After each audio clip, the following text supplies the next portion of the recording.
നിയമസഭാ മാർച്ച് സംഘർഷ കേസിൽ യൂത്ത് ലീഗ് സംസ്ഥാന ജനറൽ സെക്രട്ടറി പി.കെ. ഫിറോസിന് അറസ്റ്റ് വാറന്റ്. തിരുവനന്തപുരം CJM കോടതിയാണ് വാറന്റ് പുറപ്പെടുവിച്ചത്.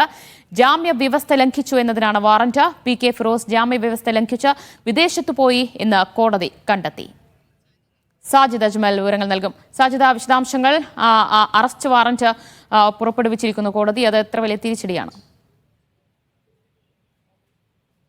ദിവ്യ, നിയമസഭാ മാർച്ചുമായി ബന്ധപ്പെട്ട് പി.കെ. ഫിറോസ്, രാഹുൽ മാങ്കൂട്ടത്തിൽ അടക്കമുള്ള ആളുകൾ കുറച്ചു ദിവസം ജയിലിൽ കടന്നിരുന്നു. പിന്നീട് കർശന ഉപാധികളോടുകൂടിയാണ് കോടതി ജാമ്യം അനുവദിച്ചിരുന്നത്.